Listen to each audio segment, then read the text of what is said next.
ॐ हरिं हृदयसन्मस्तं गुरुं देवं दयानिधिं वन्दे प्रणयनम्रेण चेतसा सर्वकामदम्। ॐ नास्ताधर्मेण वसुनिचये नैव कामोपभोगे यद्भाव्यं तद्भवतु भगवन् पूर्वकर्मानुरूपम्। एतत् प्रार्थ्यं मम बहुमतं जन्म जन्मान्तरेऽपि त्वत्पादाम्भोरुहयुगगता निश्चला भक्तिरस्तु। ईश्वर અનભિક્ષા સર્વત્ર શું કરવાનું કહે છે? તો કે સર્વત્ર આત્મા, સર્વત્ર આત્મા જ રહેલો છે અને એ આત્મા શું છે? તો કે સર્વનું પ્રકાશક છે. એટલે આપણને જગતમાં જે કાંઈ ખબર પડે છે, જે કંઈ વસ્તુને આપણે જાણીએ છીએ, તો એને જાણવું, એને પોતાના ધ્યાનમાં લેવું, એ આત્માના પ્રકાશમાં થાય છે. જેવી રીતે આપણે એવું કહીએ, આ સ્ત્રી છે, આ પુરુષ છે, આ સારું છે, આ ખરાબ છે, આ જ્ઞાન છે, આ અજ્ઞાન છે, એવું આપણે જે કાંઈ ખબર પડે છે, એ બધું જ ખબર કેવી રીતે પડે છે? તો કે આત્મા પ્રકાશિત થાય, એના કારણે મને આ દરેક વસ્તુનું જ્ઞાન થાય છે. એટલે જ્ઞાન કેવી રીતે થયું? તો કે આત્માના પ્રકાશમાં. બીજું, જે સર્વત્ર કહીએ છીએ, સર્વત્ર કહેતાની સાથે વિવિધ રૂપ છે. બધું જ્યારે કહું છું ત્યારે હું કંઈક એવું જોઉં છું કે મારાથી જુદું જોઉં છું, અને એ સર્વ સ્થાનની અંદર અનેકતા જે છે એ જોનાર પણ હું જ છું. જો અનેક દેખાય નહીં, મને ખબર પડે નહીં, તો અનેકનું હોવાપણું પણ સિદ્ધ ન થાય. એટલે મને ખબર પડે છે. શું ખબર પડે છે? તો કે શાસ્ત્ર એવું કહે છે કે આનું નામ સ્વર્ગ છે. તો મને ખબર પડી કે સ્વર્ગ કેને કહેવાય. આપણે એવું સાંભળ્યું કે ચોક્કસ ભગવાનનું રૂપ છે અને મને ભગવાનનું દર્શન થાય, ભગવાન મને દર્શન આપે, મારી કલ્પના પ્રમાણેના ભગવાન છે એવું મેં ક્યાંકથી જાણ્યું અને એનું દર્શન થાય. તો એ દર્શન થશે મને. દર્શન કોને થાય છે? ભગવાન છે એમ કહું છું, પણ એનું દર્શન તો મને જ થાય છે. એટલે જે આપણે સુષુપ્તિ કહીએ આપણી, તો સુષુપ્તિની અંદર જગતનો પ્રલય થઈ જાય છે. જગત મને દેખાતું નથી, તો એ જગતનો પ્રલય જોનાર હું છું.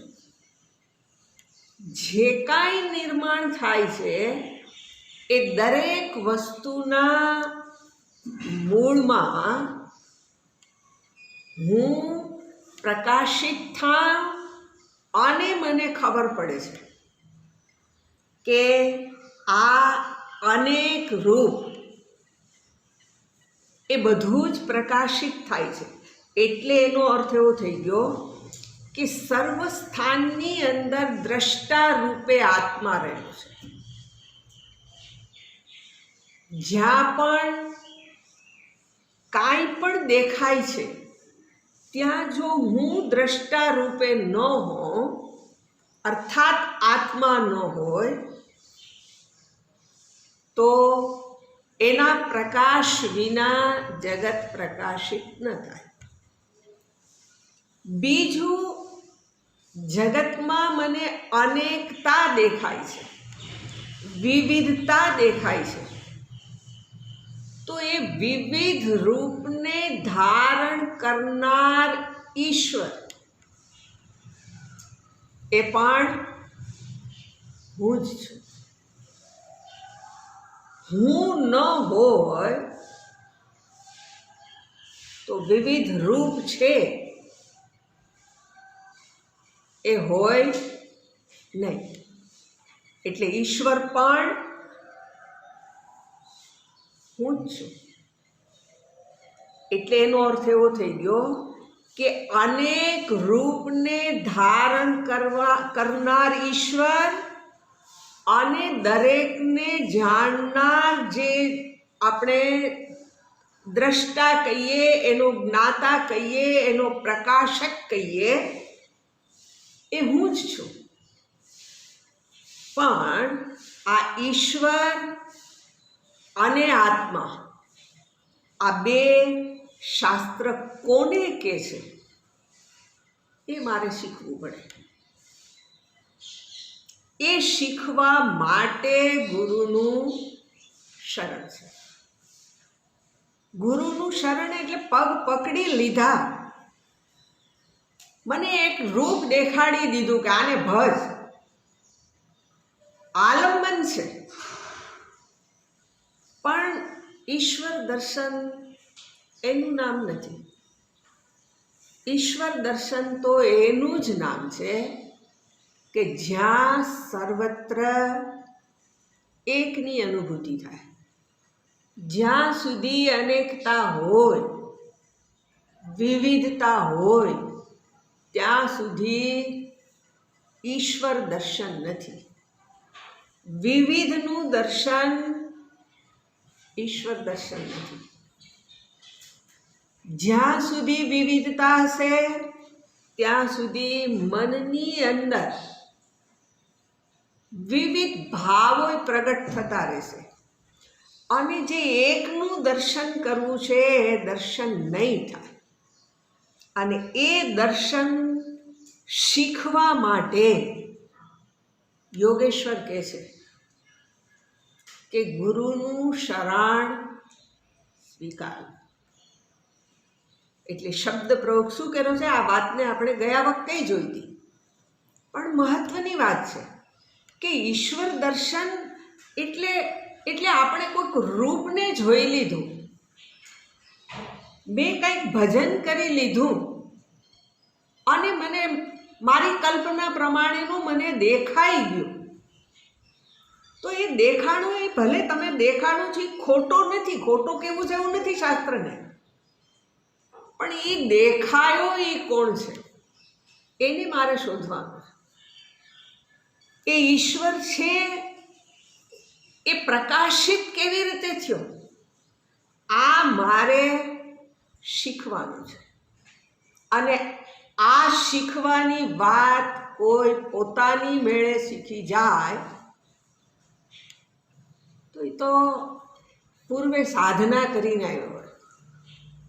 રમણ મહર્ષિ હોય, નરસિંહ મહેતા હોય, મીરાબાઈ હોય, ગંગા સતી હોય, આ બધાને એવું દર્શન થઈ શકે.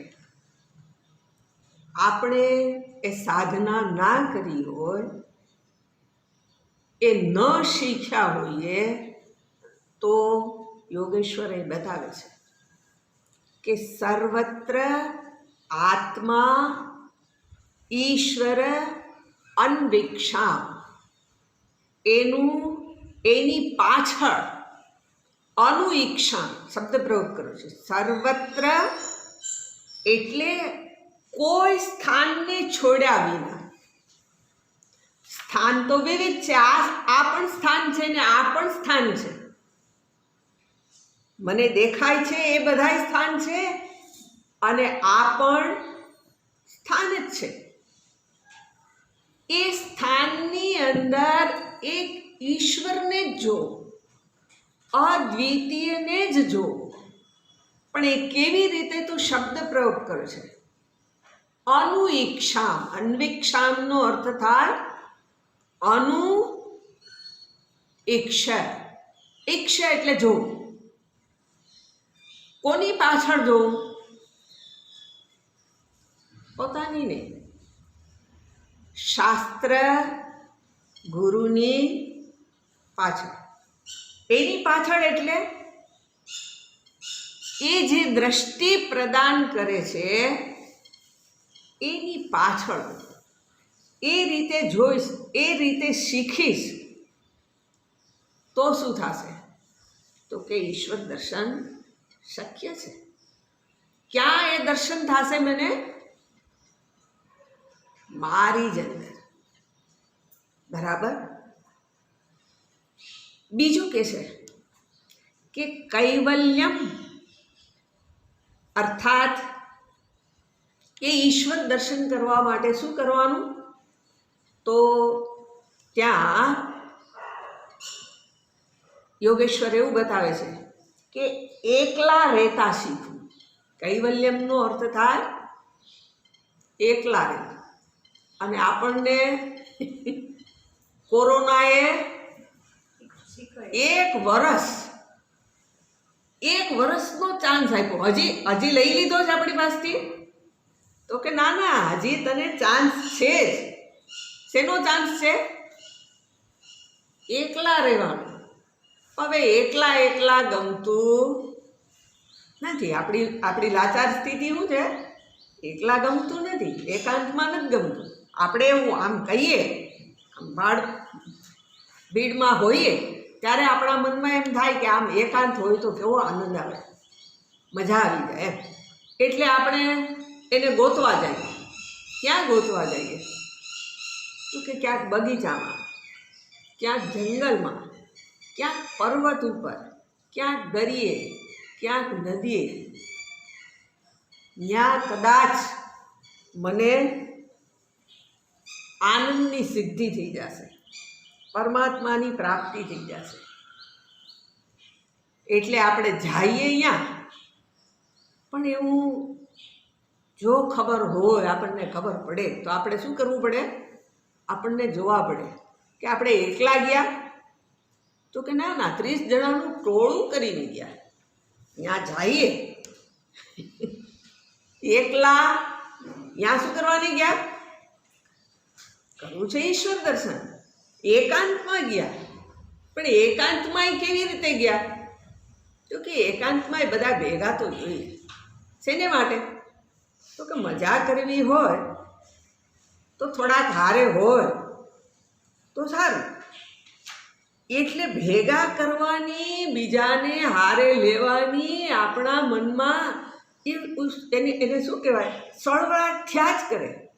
ઓલી ધાધર થઈ હોય કે કંઈક ચામડીનો રોગ થયો, એને શું થાય? ઘડીએ ખજવાળવાની ઈચ્છા થાય. ખજવાળીને શું થાય? તો કે ખજવાળીને આનંદ આવે. ખજવાળીને આનંદ આવે એ પહેલાં પૂછવું પડે. જેને ખરજવું હોય એને પૂછવું પડે એ ખજવાળવાનો આનંદ આવ્યો? તો કે ના ના, આ તો લોહીનું હાણ કર્યું. ખજવાળીને શું કર્યું? લોહીનું હાણ કર્યું. અને આપણે શું કરીએ? બીજાને ભેગા કરીએ, બીજાના ભેગા થાઈએ તો ક્યાંકથી તો આવું થાય જ. અને એવું થાય એ શું છે? તો કે તો એકાંતમાં રહેવાનો આનંદ ગયો. અહીંયા આજે એકાંતમાં કૈવલ્યમ એટલે એકલા રહેવું. એ એકલા રહેવાનું શીખવું પડે. શંકરાચાર્યજી મહારાજે કીધું છે, એકાંતે સુખમાસ્યતામ. એકાંતમાં સુખ સુખમાં સ્થિત થાવ. પણ એ સુખમાં સ્થિત થવાનું અહીંયા એવું કહે છે કે શીખવું પડે. એ શીખ્યા વિના એકલા રહેવાય નહીં. તો એ આ કેમ શું શીખવું કયો તો ખરા, કાંઈક તો કયો. તો કે ત્યાં એકલા રહેવું હોય તો એ આ તો ભેગું જ છે. મન તો આપણી ભેગું જ છે. જેને બીજાની ભેગું જ આવું છે. મનને શું કરવું છે? બીજાના ભેગું જ ગમે છે. તો એ મનને એકલા કેવી રીતે રાખવું? તો કે પૂજા કર. પૂજા કરીશ તો શું કરીશ? તો કે એની અંદર 1-2 કલાક આરામથી હચવાયેલો રહીશ. તને કોઈ સાંભળશે નહીં. 1-2 કલાક હચવાયેલો રહીશ. તારે નિરાંત રહે અને તારી હારે જે હશે એને પણ નિરાંત રહેશે. બરાબર? પછી શું કરવું? 1-2 કલાક પછી તો પાછો હું નવરો ને. તો કે તો જપ કર. જપ કરવાની અંદર સારું. તમે કયો કેટલી કલાક કરવા? તો કે તારેથી બેહાય કેટલી વાર? 5 મિનિટ, 15 મિનિટ, કલાક, 2 કલાક, જે તારું તારું સામર્થ્ય હોય એટલું બેસતા એટલું તો શીખ. જપ કર. પછી શું કરવું? તો કે પહેલાં સ્તોત્ર પઠન કર. એ ન આવડતા હોય તો કે તો શીખ ને, એને કાંઈ વાંધો નહીં. સ્તોત્ર પઠન ન આવડતું હોય ન, કોઈને કાંઈ શીખીને તો કોઈ આવ્યા જ ન હોય. જગતમાં આવ્યા છીએ આપણે બધું શીખવા જ આવ્યા છીએ. પણ આપણે શીખવા જાય તો નાના પડી જાય. કાંઈ પણ શીખવા જઈએ તો આપણને શું લાગે?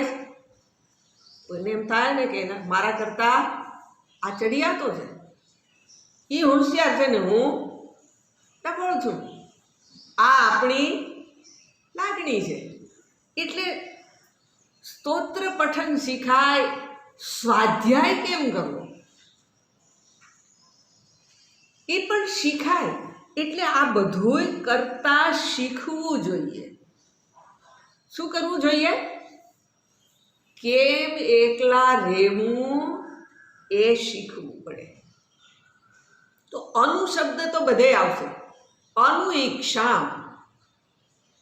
બીજાની પાસેથી જોઈને આ શીખવાનું છે. બીજા એટલે મારા જેવા નહીં. કારણ કે એની માળા ફરતી હશે તો, પૂજા થતી હશે તો મનમાં કંઈક ચાલતું જ હશે. એટલે યોગેશ્વરજી કહે છે કે આ પણ ગુરુ પાસે શીખવું. બરાબર? ત્રીજો શબ્દ પ્રયોગ કર્યો છે અનિકેતમ. અનિકેતતામ. અનિકેતતામ એટલે નિકેતન એટલે ઘર, આશ્રય, જ્યાં મારું રહેઠાણ છે. એટલે અ લગાડી દીધો. અનિકેતતામ.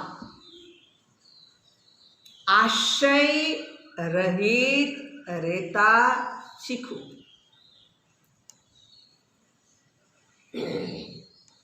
હવે એવું કહેવાનો અર્થ એવો છે કે ઘર વિના રહેવાનું શીખવું પડે. આપણે પણ અમારે તો સાધુ થવું નથી. આપણે શું હોય કે મારે કંઈ સાધુ થવું નથી એટલે ઘર વિના રહેવાની શીખવાની મારે જરૂર નથી. તો કે ના, એવું પણ શીખવું પડે. ઘર વિના કેવી રીતે રહેવું એ શીખવા માટે તો શું કરવું કયો? તો કે યાત્રા કરવા જા. યાત્રા કરવા જઈએ ત્યારે ઘર પહેલાં શું કરવાને આપણે બનાવ્યું એ જરાક જોવા જોઈએ. ઘર શું કરવાનું બનાવ્યું? તો કે એનું ટાઢ તાપથી રક્ષણ થાય. મારે શું કહેવાય, ઘડીએ ઘડીએ કાંઈ આશ્રય શોધવો ન પડે. આ આપણું પ્રયોજન છે. પછી ધીમે ધીમે શું કર્યું? ઘર તો બનાવ્યું. કે આ એ ઘર બનાવ્યું એની અંદર શું કર્યું? તો કે એની અંદર ધીમે ધીમે બેસવા માટે એકાદું આસન, ગાદી હોય તો સારું. શરૂ થયું પછી શું, સુવાને તો ચટાઈ હાલી. 3 વર્ષ અમે ચટાઈ ઉપર સૂતા. પણ પછી હવે શું, તો કે ગાદલું હોય તો થોડુંક સારું રહે. ઓલી ચટાઈ એની ઉપર બેહવાનું કયો તો અત્યારે હું તો કે ના ખુરશી હોય, પેલી સેટી હોય. પેલા ખાટલો હતો, હવે સેટી હોય. આમ બીજા આવે તો ખુરશી આમ સારી ન લાગે, એટલે સોફા સેટ હોય. આ બધું બીજાને સારું લાગે માટે આપણે શું કરીએ, એટલે ભેગું કરીએ. મારી જરૂરત મને આવું લાગે છે એટલે પહેલાં તો આપણા લેટ્રિન બાથરૂમ બહાર ફળિયામાં રહેતા. હવે ઘરની વ્યવસ્થા કેવી કરી, એટેચ એટલે શું, ઉઠીને ધેડ ન્યા ફળિયામાં જવું. પહેલાં તો વાડામાં જતા, ખેતર જતા, પછી વાડો આવ્યો, પછી ફળિયું આવ્યું. હવે ફળિયાની અંદર પાછું આપણે તો આપણા રૂમમાં જોઈએ. મારું જુદું, કારણ કે બીજાની હારે લાઈનમાં ઊભું રહેવું પડે, ઈ અગવડ નથી જોતી. આ બધી શું કરી છે, આપણે સગવડો ઊભી કરી છે. હવે એ જે સગવડ ઊભી કરી એ આપણને ક્યાંક જઈએ ને ના મળે તો, એટલે લેટ્રિન બાથરૂમ વાળો રૂમ ના મળે, ગાદલા પલંગ વાળો રૂમ ના મળે તો આપણને શું થાય, અહીંયા થોડુંક સુવાશે, આમાં તો ચાલશે નહીં. એટલે હવે મારે સૂવું પડશે, કારણ કે સૂતા વિના તો હાલશે નહીં, અને આ જે સામાન્ય પથારી છે એમાં સુવાશે નહીં. હવે બહાર જઈએ તો આપણે હોટેલમાં જઈએ તો હોટલવાળો કાંઈ આપણા માટે નવા ગાદલા, નવી રજાઈ આપણને દેવાનો જ એવું ન મળે. એ તો બીજાએ વાપરેલું મને મળશે. તો કે તો હવે આમાં તે કાંઈ ઊંઘ આવતી છે, આપણને શું થાય, આમાં સુવાશે નહીં. પણ ઊંઘ કર્યા વિના ચાલશે નહીં. પણ એ ઊંઘા પણ કેવી રીતે સૂતા, દુઃખ સાથે. સગવડતા નહોતી એટલે લેટ્રિન બાથરૂમની, તો કે અગવડતા સાથે રહ્યા. આપણું મન આ વિવિધ સુવિધાઓથી એવું ટ્રેન થઈ ગયું છે કે એને એ સુવિધા ના મળે, એની વ્યવસ્થા ના થાય તો દુઃખ જ દુઃખ છે. યાત્રા કરવા ગયા, ફરવા ગયા, બેની વચ્ચે આમ તો ભેદ છે. ફરવા જવું એમાં વ્યવસ્થા છે, બુકિંગ છે, સારી હોટેલમાં તું પૈસા લઈ લે, પણ અમને બધી સગવડ મળવી જોઈએ. એ સુવિધા સાથે ગયા. યાત્રા એનું નામ છે કે તમને ક્યારે શું મળે. આ જીવન પણ આ શીખવાનું છે. શું કરવાને, સુવિધાઓ વિના ચલાવવાનું શીખવાનું છે. શું કરવાને, જીવન યાત્રા છે. અને એમાં ક્યારે શું મળે, ના પણ અમને તો કાંઈ વિપરીત મળે એમ જ નથી. ભગવાન કરે ને ના મળે, ભગવાન કરે ને વિપરીત ના મળે, પણ મળે તો શું? તો કે તો જીવાશે નહીં. આપણી સ્થિતિ કેવી થઈ જાય? સુવિધા ન હોય તો હું જીવી શકું નહીં. જીવી ન શકું એટલે કાંઈ મરવું તો કાં સુસાઇડ કરવો પડે, અને સુસાઇડ ના કરું તો રોતા રોતા જ જીવવાનું નામ જીવન નથી. એટલે અહીંયા આચાર્ય કહે છે કે ઘર વિનાનો અર્થ છે સગવડતાઓ વિના પણ રહેતા શીખવું જોઈએ. બરાબર. પછી એક શબ્દ પ્રયોગ કરું છે. વાસ્તવમાં આજે એના વિના શીખવું જોઈએ. શું કરવાનું શીખવું જોઈએ? તો કે આપણા મનની અંદર એક અભિમાન છે કે આ મારું ઘર છે.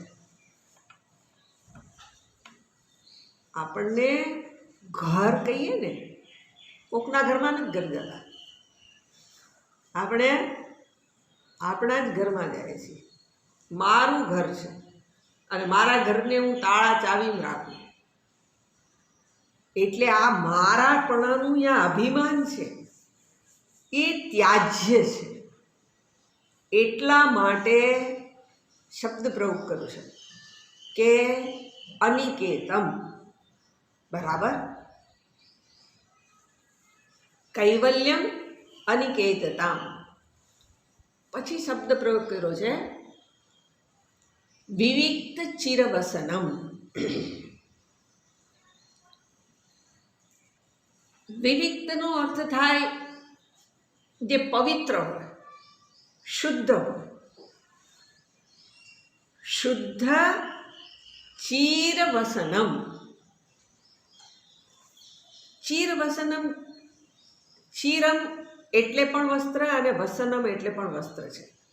પણ અહીંયા વિવિક્ત ચિરવસનમનો અર્થ કર્યો છે પવિત્ર અને નાના નાના જે વસ્ત્ર હોય એની અંદર.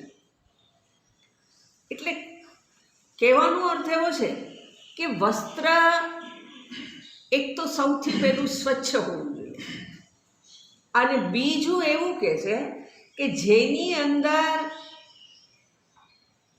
ગૃહસ્થ હોય તો એણે પોતાના જે વસ્ત્ર છે એને સ્વચ્છ રાખવા જોઈએ, અને ત્યાગી હોય તો એણે વસ્ત્ર તો સ્વચ્છ રાખવાના છે, પણ એ વસ્ત્ર એવું હોવું જોઈએ કે ફાટેલું તૂટેલું હોય, જૂનું પુરાણું હોય તો પણ એનાથી ચાલે એવું મન બનાવવું જોઈએ. જ્યાં સુધી ગાંધીજીએ વ્રત રાખ્યું હતું, શું કર્યું હતું એણે? એક પોતળી વીંટવાની. એણે ધાર્યું હોત તો મળત, પણ એણે વ્રત રાખ્યું. શું કરવાને એવું વ્રત રાખ્યું?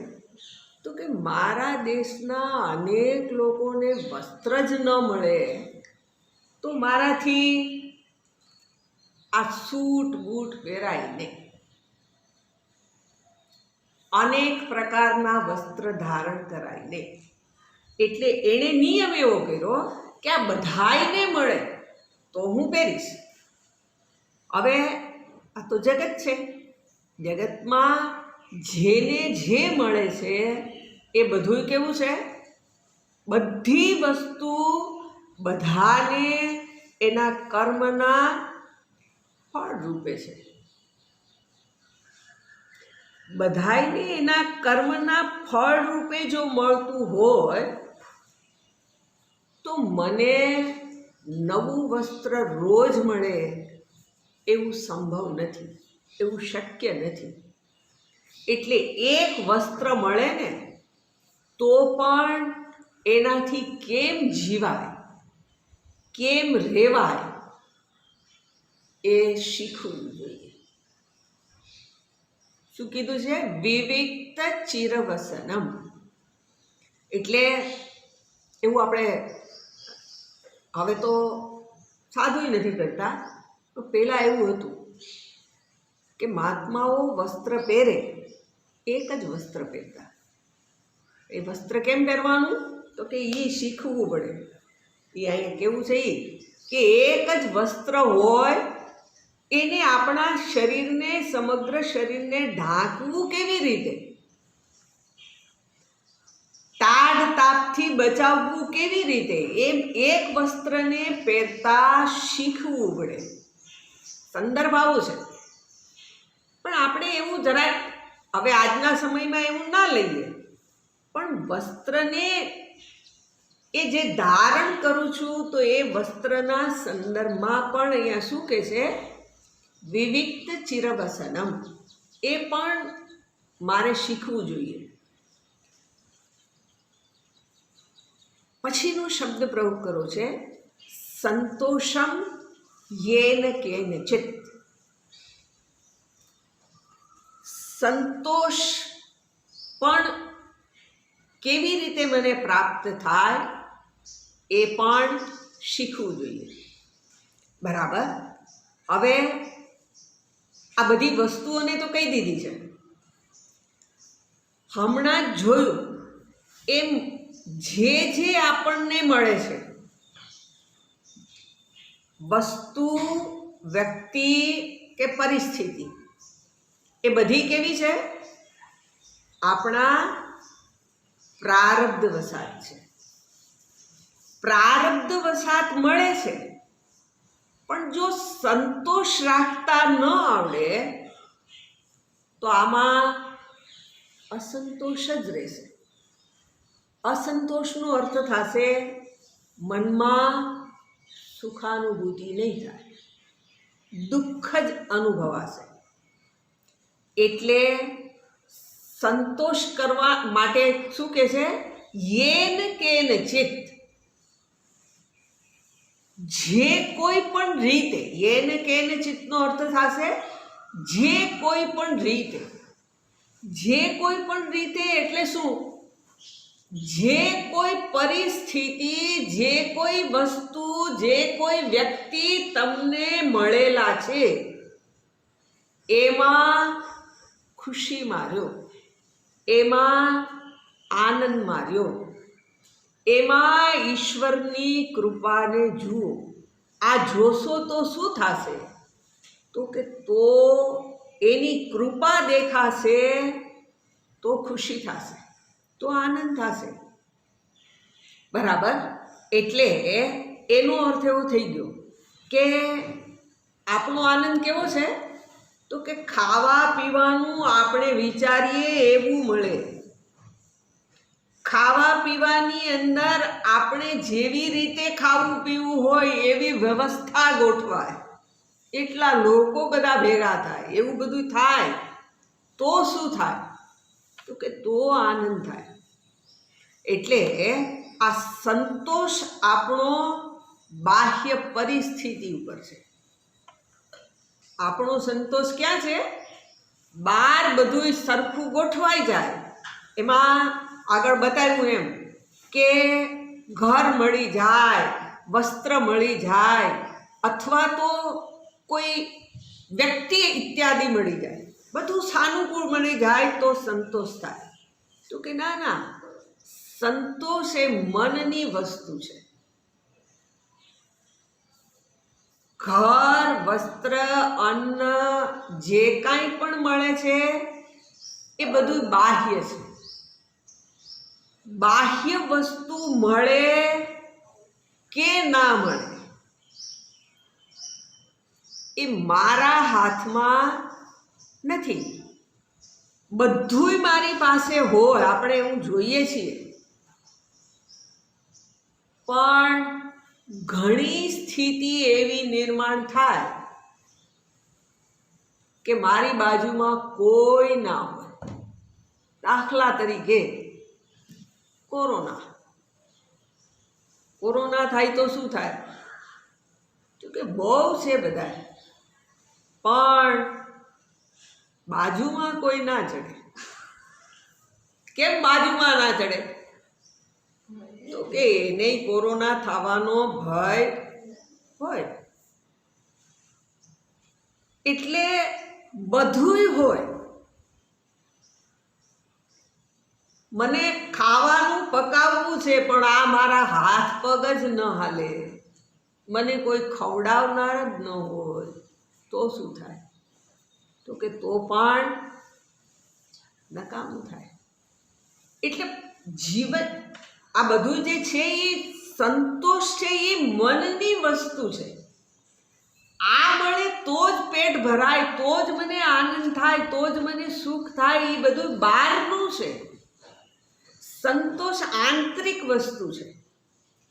અને એ મને વ્યક્તિ, વસ્તુ કે રૂપિયા પૈસા, આપણે એવું એમાંય જોઈએ છે, રૂપિયા પૈસાની અંદર કોકને 2 રૂપિયા મળી જાય તો એને આનંદ થઈ જાય, કોકને 200 મળે તો આનંદ થાય, કોકને 2000માં થાય, કોઈને 2 લાખમાં થાય,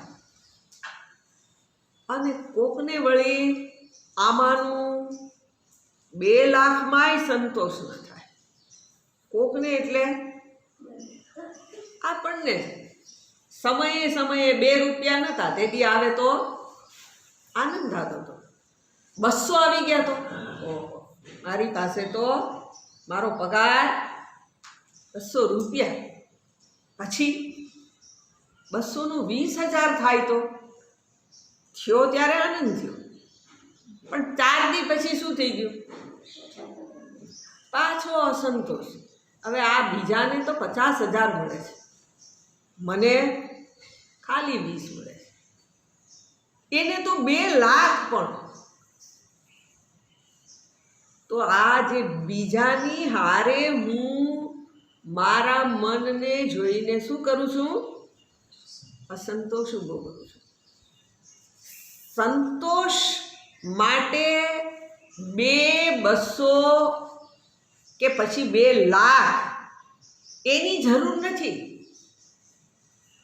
ફરી પાછું, સંતોષ એ મનની વસ્તુ છે, એ શેની ઉપર આધારિત નથી. એટલે અહીંયા જે મને અન્ન મળે એ કાચું પાકું હોય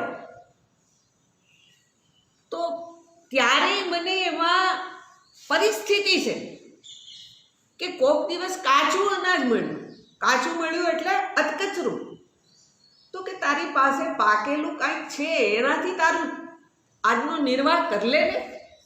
પહેલાંના જે સાધુ પુરુષોને એ આવું હતું કે એક વસ્તુથી હલાવી લે ને, પણ આપણે તો શું જોઈએ? બધું જોઈએ, કાચું પાકું ના ચાલે.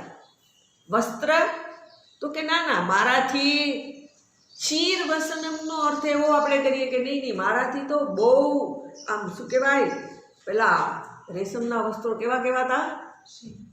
રેશમના વસ્ત્રો ખાસ એને માટે શબ્દ પ્રયોગ કરતા. એ એવું વસ્ત્ર હોય તો એ વસ્ત્ર પહેરવાનો તમારો વટ પડે, લોકો જોવે તો આમ. એટલે એવા વસ્ત્ર જોઈએ કે જે હું બીજાથી મને જુદો કરીને બતાવે, મારો વટ પડે. પણ વસ્ત્ર તો એ શું છે? આપણા શરીરને રક્ષણ આપવા માટે છે. આપણે એવું સમજ્યા છે કે બહુ મોંઘા કપડાં પહેરીએ એટલે હું બીજાથી જુદો દેખાઉં. પણ આપણે એવું જોઈએ, એવું જ જોઈ શકીએ કે પેલા મુકેશ અંબાણી હોય કે કોણ ધનવાન છે વધારે, એ ખાદીના કપડાં પહેરે, જૂના કપડાં પહેરે, તો આપણે શું કહીએ? કેવો મોટો માણસ, પણ એને જે મળે એમાં, જેવું મળે એમાં હાલે. તો ક્રેડિટ કેમાં થઈ?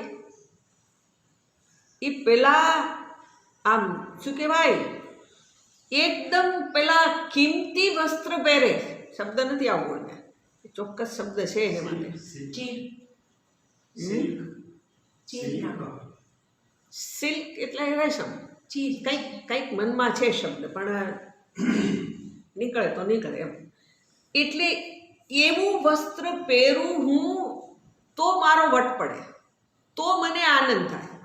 તો કે ના ના, પેલાને જો, એણે તો આવા સાદા કપડાં પહેર્યા ને એનાથી પણ લોકો એની પ્રશંસા કરે છે.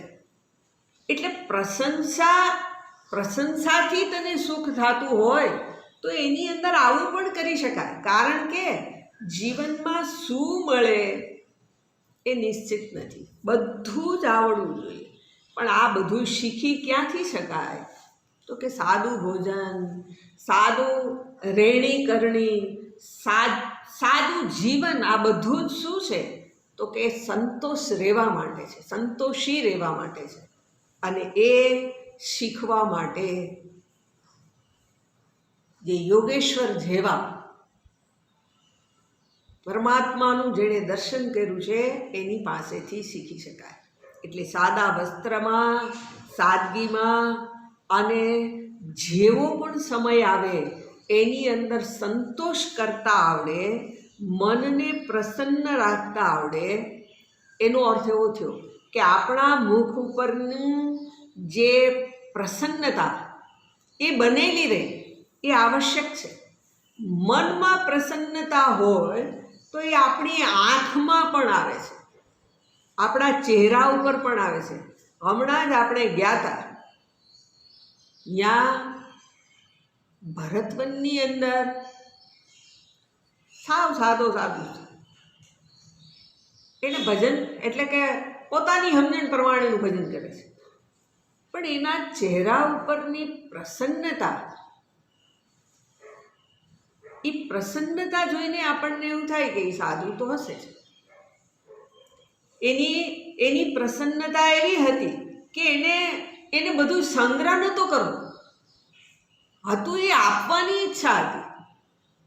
તમને ગમે એ લ્યો, તમને ગમે એટલી વાર લ્યો, તમે રહ્યો તો મને સુખાનુભૂતિ છે. આ એની પ્રસન્નતા હતી. શેનું એ ફળ હતું? તો કે પોતે જે જીવન જીવે છે, પોતે જે ભજન કરે છે એની પ્રસન્નતા હતી. એટલે એક મહાત્માએ સરસ કીધેલું છે કે તમારી પાસે આનંદનો ભંડાર છે, આનંદનો ખજાનો છે, અથવા તો એવું કહેવાય કે તમે આનંદનો દરિયો છો. જ્યારે તમારી સામે જે કોઈ આવે એને આનંદ આપીને જ ત્યાંથી જવાનું. તમે સ્વયં પ્રેમ સ્વરૂપ, આનંદ સ્વરૂપ છો. આનંદ તમારે ક્યાંય ગોતવા જવું પડે એવું નથી. ગોતવા જવું પડે તો એ આનંદ નથી. આનંદ સ્વરૂપ છે અને એ સ્વરૂપ મારાથી જુદું ના હોય. સર્વકાળે હું આનંદમાં જ હોઉં. એટલે મને કોઈ જોવે તો એનું પેલી એરડિયા પીધેલા જેવું મોઢું હોય તોય કેવું થઈ જવું જોઈએ. એણે ભલે પીધું હોય પણ તમને જોવે તો કેવું થઈ જવું જોઈએ? તો કે એને તો એમ લાગવું જ જોઈએ કે આ સામે આવ્યા છે એની પાસે તો હું જરાક હસી લઉં, સામે જે છે એની સામે તો હસી લઉં. એ એટલી વાર હસશે તો શું થશે? એને આનંદ થશે. એટલે આનંદ સ્વરૂપ છે અને એ પ્રગટ થાય આપણા જીવન દ્વારા. એ જીવન દ્વારા આનંદ પ્રગટ થાય એનો અર્થ છે કે અહીંયા આનંદ હશે ને તો એનો સંચાર પણ થશે. આનંદ કેવો છે? એનો સંચાર થાય. સંચાર સ્વરૂપ મારું છે એટલે મને કોઈ અડકે, જેવી રીતે મને કોઈ અડકે એટલે મને જુએ અને એને આનંદનું સંચારણ ન થાય તો હું આનંદ સ્વરૂપ નથી. પણ શાસ્ત્રો કહે છે કે તું તો આનંદ સ્વરૂપ જ છે. એટલે તું જ્યાં જોવે, તારો જે સ્પર્શ કરે, એટલે હાથથી નહીં, દ્રષ્ટિથી તારો સ્પર્શ કરે, તો ત્યાં પણ આનંદનું સંચરણ થઈ જવું જોઈએ. ત્યાં પણ આનંદ અભિવ્યક્ત થવું જોઈએ. તો આ પણ શું કરવું પડે? શીખવું પડે. આપણને બીક લાગે કે આપણે જરાક કોકની સામે હસવું અને પછી આપણને પકડી લેશે તો, મારો દુરુપયોગ કરી લેશે તો. અરે દુરુપયોગ કોણ કરવાનું છે? આપણને ભય છે કે કોઈની સામે હસાઈ જાય નહીં. સમય બહુ ખરાબ છે, સમય ખરાબ છે, કોઈની સામે હસાય નહીં. આપણે તો અલિપ્ત જ રહેવાય. પણ અહીંયા તો એવું કહે છે અનવિક્ષામ. આ કોઈકની પાછળ જુઓ કે તમે આનંદ સ્વરૂપ છો. આનંદ સ્વરૂપ છો તો તમારી ચારે બાજુ સંચરણ થઈ ગયું. શેનું સંચરણ થઈ ગયું? આનંદ જ આનંદ. તો આ શીખવું પડે. બરાબર. પછીના શ્લોકમાં કંઈક શીખવું જોઈએ એવું બતાવતા યોગેશ્વરજી શું કહે છે? શ્રદ્ધામ ભગવતે શાસ્ત્રે નિંદાન મન્યત્ર ચાપિ. શ્રદ્ધાં ભગવતે શાસ્ત્રે નિંદામન્યત્ર ચાપि. મનોવાક્ કર્મ દંડમ ચ સત્યમ શમદમાવપી. મનોવાક્કર્મદંડં ચ સત્યં શમદમાવપી. શું કહે છે? શ્રદ્ધામ ભાગવતે, ભાગવતે શાસ્ત્રે. શ્રદ્ધા અને પાછી કેમાં કહે છે? શ્રદ્ધામ. શ્રદ્ધાને એક કીધું. પછી કેની અંદર શ્રદ્ધાને? તો કે ભાગવતે શાસ્ત્રે, જે ભગવાન સંબંધિત શાસ્ત્ર છે એમાં. ભાગવતે શાસ્ત્રે, ભગવાન સંબંધિત શાસ્ત્ર છે એમાં. પછી કે છે અનિંદામ અન્યત્ર. અન્યત્ર એટલે બીજા શાસ્ત્રમાં. અનિંદામ અન્યત્ર ચ અપિહિ. અને બીજા જે કોઈ શાસ્ત્ર હોય એની અંદર પણ એની નિંદા નહીં, અનિંદા. એની નિંદા ન કરવી. કેમ ન કરવી?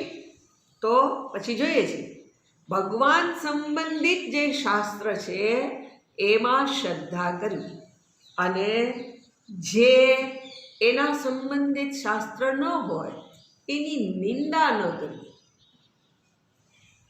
બરાબર. પછીનો શબ્દ પ્રયોગ કરીને એવું કહે છે કે મનોવાક કર્મ દંડમ ચ.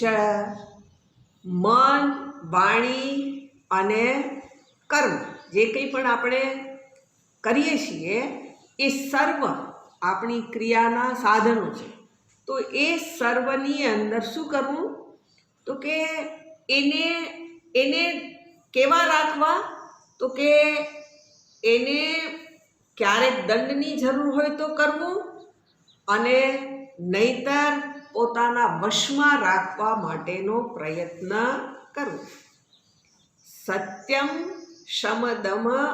સમદમૌ અપી. અને શમદમ વગેરે પણ, સત્ય અને શમદમ પણ, એને પણ જીવનમાં અપનાવવા. આ પણ શીખવા જેવું છે. બરાબર. એટલે પહેલાં તો સૌથી એવું કહે છે કે શાસ્ત્રની અંદર, અને કેવા? તો કે ભાગવતે શાસ્ત્રે, ભગવાન સંબંધિત જે શાસ્ત્ર છે એમાં શ્રદ્ધા કરવી. અર્થાત ભગવાનનું જેમાં નિરૂપણ કરાયેલું હોય એવા શાસ્ત્રની ઉપર શ્રદ્ધા કરવી. કેમ ભાઈ એમાં શું કરવાની, શ્રદ્ધા રાખવાની? તો કે જેને તમે ભગવાન કહો છો એની અંદર વિશ્વાસ હોવો, એ મારા જ સુખ અને શાંતિ માટેનું સ્થાન છે. મને જ સુખ અને શાંતિ પ્રદાયક છે. કોણ? તો કે હું જેને ભગવાન કહું, હું જેને ઈશ્વર કહું, એનું ભજન કરવાથી, એને ભજવાથી મને એવું લાગે છે કે એ સુખ શાંતિનો ભંડાર છે. કારણ કે આપણે એવું જોયું કે ભગવાન શેષ શૈયામાં કેવા મોજથી સૂતા છે. એને પંખો ન જોઈએ, એને એસી ન જોઈએ, પથારી ના જોઈએ, અને પેલા શાકની પથારી સૂતા. કેવા મોજમાં! સુખ શાંતિ એની પાસે છે. તો કે એને જોતું, એને જોઈને એ સુખ શાંતિને તું તારી પાસે લઈ આવી શકીશ. એની અને આપણે એવું જોઈએ છીએ કે જે ભગવાનનું દર્શન કરવા જાઓ ત્યાં આપણે જોઈએ છીએ માત્ર બાહ્ય રૂપને, મૂર્તિને, આકારને. જ્યાં મને જે આકારમાં પ્રસન્નતા દેખાય તો આપણને શું થાય? મૂર્તિ બહુ સરસ છે, આનંદ થાય એમ છે. કેમ આનંદ થાય એમ છે? તો કે કેવી પ્રસન્નતા છે. એને પ્રસન્ન જોઈને હું પ્રસન્નતા અનુભવું છું. એને જોઉં અને મને એમ થાય કે હાશ, કેવી અહીંયા ભગવાનનું મંદિર દર્શન કરવા જાય ને તો શાંતિ અનુભવાય. એ શું કર્યું આપણે? અહીંયા તો અશાંતિ જ પડી છે ચિત્તમાં તો, પણ પેલાનું દર્શન કરી અને મેં શું કર્યું છે? જે સુખ શાંતિનો સાગર છે, એનો ભંડાર છે, એની પાસેથી, એમાંથી સુખ અને શાંતિને આપણે મેળવી શકીએ છીએ. એટલે ઈશ્વરનું દર્શન કરવા આપણે શું કરવાને જવાનું? તો કે ત્યાં જે આનંદ છે એને આપણી પાસે આપણો કરવા માટે જવાનું. નહીતર મંદિરે કોઈ જાય? મંદિરે કોઈ ન જાય, પણ એની પાસે જે છે એ મને કદાચ મળી જાય. કદાચ મળે કે કેમ એ તો પછીની વસ્તુ છે, મળી શકે, ન મળે એવું નથી, પણ કદાચ મળે તો એટલા માટે ત્યાં જાય છે. એટલે આ ભગવાન છે, જે ભગવાનનો અર્થ આપણે ત્યાં નથી શીખવો, 6 ભગથી યુક્ત છે, એનું નામ ભગવાન છે. બધું ઐશ્વર્ય જેની પાસે છે એ ભગવાન છે. અને ઐશ્વર્ય છે એટલે પાછો એ એનો સ્વામી છે. એનો સ્વામી છે એટલે એને જો હું ગમી જાઉં તો મને મળી શકે. એની પાસે ઐશ્વર્ય છે, એને જો હું ગમી જાઉં, રોજ દેખાવા જાઉં તો શક્ય છે કે હું એને ગમું. કેમ આપણને કેમ રોજ આવે એટલે શું થાય? રોજ આવે એને માટે મનમાં પ્રેમ થાય. અને એમ ઓલાના દર્શને આપણે રોજ જાય તો આપણને રોજ જોવે, અને કદાચ આપણે ગમી જઈએ તો એની પાસેનું ઐશ્વર્ય આટલું જ, ભલે ને એક ચપટીક આપે, ચપટીક ઐશ્વર્ય એની પાસે તો આખા જગતનું ઐશ્વર્ય છે. આપણને તો આટલું જ જોઈએ છે, એટલું આપી દે તો આપણું કામ થઈ ગયું. એટલે ઐશ્વર્ય માટે શું કરીએ? તો કે ભગવાનનું દર્શન કરવા જઈએ, અને એ ઐશ્વર્ય મને મળે એટલા માટે હું શું કરું? તો કે ભગવાન મને ગમે એને માટે મારે શું કરવું? તો કે શાસ્ત્ર છે, ભગવાન મને ગમે એ શું કરવાને છે? તો કે શાસ્ત્ર છે એ ભગવાનનું નિરૂપણ કરે છે. ભગવાનનું નિરૂપણ કરે છે એટલે જે કોઈ જે ભાવથી એને ભજે એ રીતે એની એને પ્રાપ્તિ થાય છે એવું આપણે સાંભળેલું છે. આપણે ક્યાંક ફરતા ફરતા કોઈક કથામાં જઈ ચડ્યા અને કથાકારે એવું બતાવ્યું કે ભગવાન તો આવા આવા છે, તો શું થાય? તો કે આવા આવા છે એવું આપણે સાંભળ્યું અને એની અંદરથી આપણને એમ ખબર પડી કે ભગવાન વિવેકી છે, તો આપણને વિવેક એની અંદરથી પ્રાપ્ત થશે. ક્યાંક આપણને એવું થશે સાંભળ્યું હોય કે ભગવાન તો રાગી છે, ગોપીઓની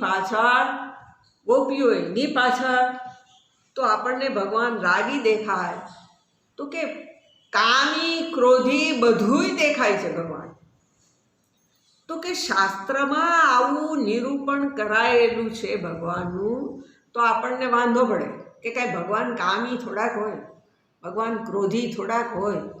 તો કે બધી વસ્તુની પાછળ પ્રયોજન છે. એ પ્રયોજન શું છે?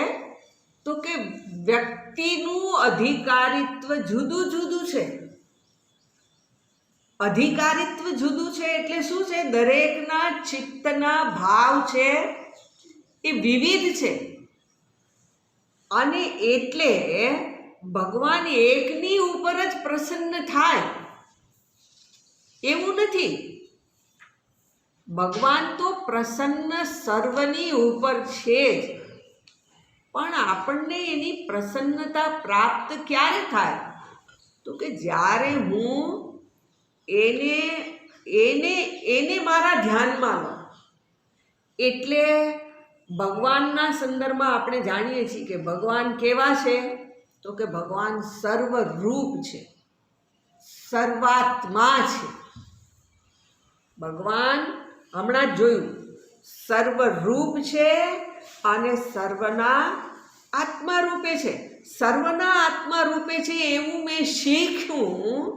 એ શીખવા તો મારે વાત જવું પડે પાછળ. પણ એ શીખીને મને શું ધ્યાનમાં આવ્યું? તો કે કામી રૂપે હોય તો એ જ છે, ક્રોધી રૂપે હોય તો પણ એ જ છે. બરાબર? એટલે મારે આ પ્રમાણે જોવાનું છે કે એની જે કોઈ પણ ચેષ્ટા, એની એટલે કે ભગવાનની જે કોઈ પણ ક્રિયા હશે એની પાછળ કંઈક પ્રયોજન છે. બરાબર? હવે એવું હમણાં જે કીધું કે અધિકારી ભેદથી છે, તો એ અધિકારી ભેદથી એટલે શું થશે? તો કે કોઈ વ્યક્તિને એમ થાય કે હું તો કામી છું, મારાથી ભગવાનને શરણે થોડુંક જવાય. તો બીજાને વળી એમ થાય કે મને તો ક્રોધ બહુ આવે છે, હું ભગવાનને શરણે ન જઈ શકું. પણ ભગવાનની આ જુદી જુદી વાતો કથામાં ભગવાનના આવા રૂપનું નિરૂપણ થાય તો પેલા કામી ક્રોધીના મનમાં શું થશે? કે જવાય એવું છે. ભગવાને ક્રોધ કરતા હતા, ભગવાને કપટ કરતા હતા, ભગવાને ગોપીઓની પાછળ ફરતા હતા. તો હું જાઉં તો શું થશે? તો કે તો મારું નભી જાય એમ. ભગવાનની પાસે જઈશ તો મારું નભી જાય છે. અને એ ભલે જે ભાવ હારે ગયો હોય, એક વખત જાવું એના માટે જરૂરી છે. એના કામ ક્રોધને કેવી રીતે નિયંત્રણમાં કરવા એ તો પેલો જાણે જ છે. પેલો ક્યાં બેઠો છે પાછો? હમણાં જ જોયું આપણે. પેલો જે કહું છું, જેનું શરણ લેવા જાઉં છું, એ વાસ્તવમાં તો અહીંયા જ બેઠો છે. પણ હું એકવાર એને શરણે તો જાઉં, એની પસંદગી તો કરું, એનું વરણ તો કરું. હું એનું વરણ કરું તો પછી શું થશે?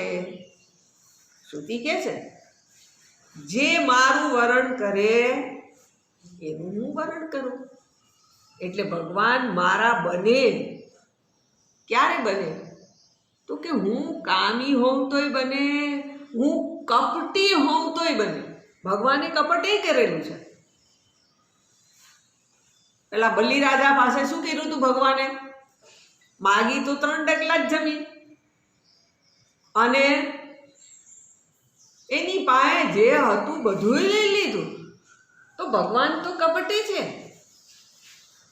તો કે કપટ કરવાનું, કપટ ક્યારે કરાય એ પાછું એને શીખવા જેવું છે. ભગવાને કપટ કર્યું, પણ એ બલિરાજાને દંડ આપવા માટે, એને મારવા માટે? તો કે ના ના, એનું કલ્યાણ કરવા. એણે પેલું સુદર્શન છોડ્યું. શું કરવાનું છોડ્યું? તો કે શિશુપાલ બીજી કોઈ રીતે એનું કલ્યાણ થઈ શકે એમ જ નહોતું, એ એવો જ રે એમ હતો. તો એમાંથી ભગવાને એને છોડાવ્યો ને. વાત તો એવું, શાસ્ત્રો એવું જ કહે છે કે એને ભગવાને મુક્તિ પ્રદાન કરી.